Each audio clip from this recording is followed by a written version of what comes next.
ٹھیک ہے، اور کہا اور پھر اس کو دھویا باقی دل کو، اور پھر واپس اس کو اس جگہ پہ رکھ دیا، زمزم کے پانی سے دھویا. ٹھیک ہے.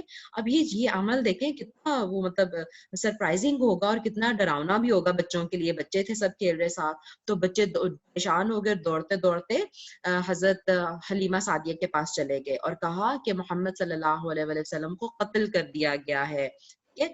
جب وہ حلیمہ سعدیہ آئی، باقی لوگ بھی آئے، آپ صلی اللہ علیہ وسلم زمین پر لیٹے ہوئے تھے اور آپ صلی اللہ علیہ وسلم کا رنگ بدلا ہوا تھا. یعنی یقیناً اس وقت جبرائیل جا چکے تھے.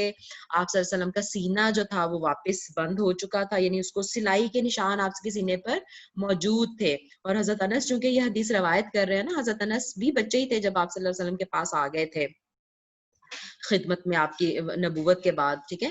تو وہ بیان کر رہے ہیں، انہوں نے کہا کہ میں آپ صلی اللہ علیہ وسلم کے سینے پر وہ سلائی کا نشان دیکھا کرتا تھا، یعنی وہ نشان باقی تھا آپ صلی اللہ علیہ وسلم کی پوری زندگی میں، جو کہ اس واقعے کے بعد تھا. تو یہ بچپن کا شق صدر ہے. ٹھیک ہے. 2 دفعہ شق صدر کا واقعہ ہوا، یہ بچپن کا ہے، اور 1 دفعہ آگے بھی انشاءاللہ آئے گا، تو پھر وہاں پہ میں ذکر کروں گی. ٹھیک ہے.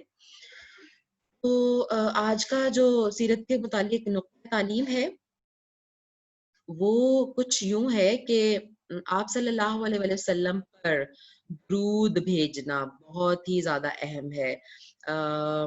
اس کی حدیث ہے، میں جلدی سے پڑھ دیتی ہوں. ابی بن کعب رضی اللہ عنہ نے عرض کی، اللہ کے رسول صلی اللہ علیہ وسلم، میں آپ پر بہت درود پڑھتا کرتا ہوں، یعنی آپ صلی اللہ علیہ وسلم پہ درود بھیجتا ہوں. صلات، درود تو اصل میں اردو کا لفظ ہے، عربی کا لفظ ہے صلات بھیجنا. سو اپنے وظیفے میں یا اپنی دعاؤں میں درود کتنا وقت مقرر کروں آپ پہ پڑھنے کے لیے؟ آپ صلی اللہ علیہ وسلم نے فرمایا جتنا چاہو، یعنی جب بھی میں ذکر اذکار کر رہا ہوتا ہوں میں کتنا درود آپ پہ پڑھوں اور کتنا باقی اذکار کروں. آپ نے کہا جتنا تم چاہو. میں نے عرض کیا چوتھائی، یعنی اگر میں اپنے ٹوٹل اذکار کو 4 حصوں میں تقسیم کر لوں اور 1 حصہ میں آپ پہ درود بھیجوں اور باقی 3 حصے میں باقی اذکار کروں تو ٹھیک ہے؟ آپ صلی اللہ علیہ وسلم نے فرمایا کہ جتنا تم چاہو، اور اگر اس سے زیادہ کر لو تو تمہارے حق میں بہتر ہے. پھر میں نے عرض کیا کہ آدھا، یعنی 4 کی بجائے، یعنی 1 حصہ درود اور 3 حصے دوسرے ذکر کی بجائے 2 حصے درود اور 2 حصے ذکر کر لوں؟ آپ نے فرمایا کہ جتنا تم چاہو، اگر اس سے زیادہ کر لو تو تمہارے حق میں بہتر ہے. میں نے عرض کیا کہ 2/3، یعنی اگر 3 حصے جو ہے میں آپ صلی اللہ علیہ وسلم پہ درود بھیجوں اور 1 حصہ صرف کروں باقی اذکار تو ٹھیک ہے؟ آپ نے فرمایا جتنا تم چاہو اور اگر اس سے زیادہ کر لو تو تمہارے حق میں بہتر ہے. اب دیکھیں 1 ہی حصہ بچا نا. ٹھیک ہے. پھر میں نے عرض کیا وظیفے یعنی جو میں ذکر اذکار کرتا ہوں اس میں پورا وقت آپ پر درود ہی پڑھا کروں؟ آپ صلی اللہ علیہ وسلم نے فرمایا اب یہ درود تمہارے سب غموں کے لیے کافی ہوگا اور اس سے تمہارے سارے گناہ بخش دیے جائیں گے. سبحان اللہ. ٹھیک ہے. یہ صحیح حدیث ہے، ترمذی میں ہے، لیکن اس کو اسکالرز نے چیک کرنے کے بعد بتایا کہ یہ صحیح حدیث ہے. ٹھیک ہے. الحمدللہ.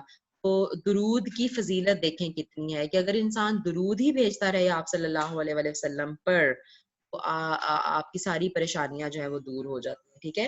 اور ایک اور حدیث ہے کہ آپ صلی اللہ علیہ وسلم نے فرمایا جس نے مجھ پر ایک مرتبہ درود بھیجا، اللہ اس پر 10 رحمتیں نازل فرماتا ہے اور اس کے 10 گناہ مٹا دیتا ہے اور اس کے 10 درجات بلند فرما دیتا ہے. ٹھیک ہے. ایک اور ساتھ میں آپ کو حدیث بتاتی چلوں جس میں تھوڑی سی وارننگ بھی ہے. ٹھیک ہے. وہ یہ ہے کہ آپ صلی اللہ علیہ وسلم نے فرمایا اس شخص کی ناک خاک آلود ہو جس کے سامنے میرا ذکر ہو اور وہ مجھ پر درود نہ پڑھے. ٹھیک ہے. یہ وارننگ ہے اس میں. یعنی اب دیکھیں آپ نام سن رہے ہیں، ویسے میں یہ کورس کے شروع میں بھی بتانا چاہ رہی تھی، میں نے بہت دفعہ آپ صلی اللہ علیہ وسلم بولا. ٹھیک ہے. تو آپ جو سن رہے تھے نا آپ سب کو بھی بولنا تھا. انشاءاللہ مجھے امید ہے کہ آپ میں سے بہت سارے تو بول بھی رہے ہوں گے. ٹھیک ہے.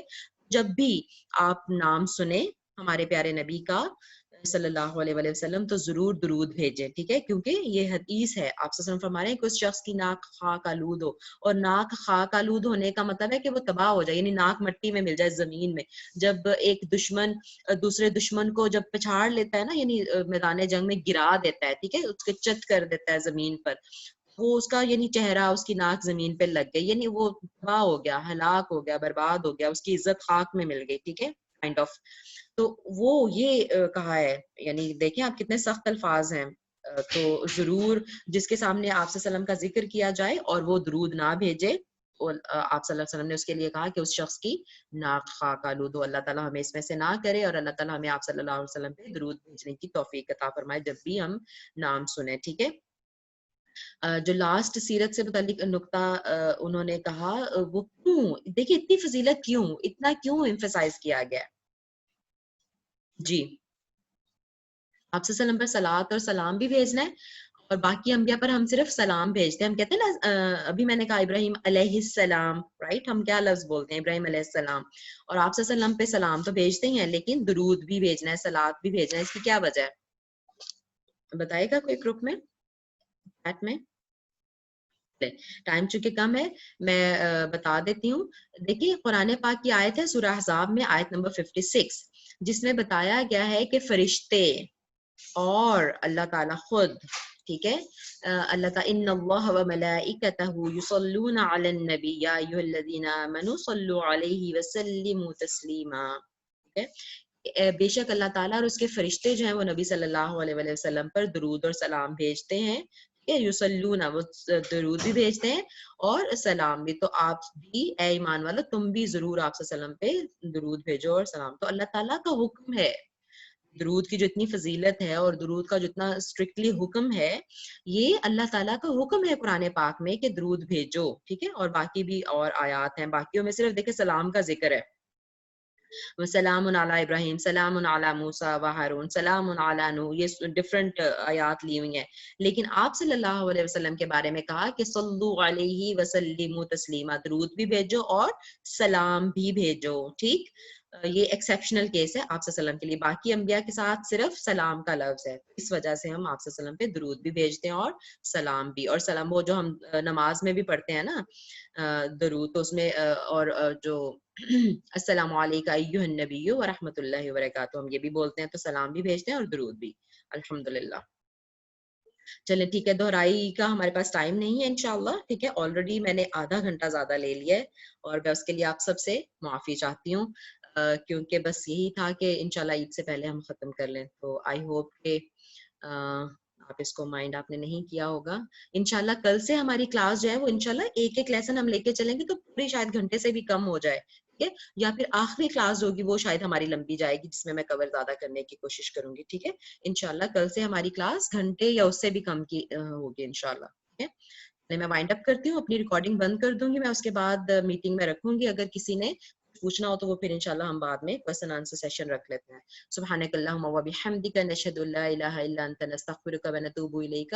ربنا تقبل منا انک انت السمیع العلیم وتب علینا انک انت التواب الرحیم. آمین یا رب العالمین.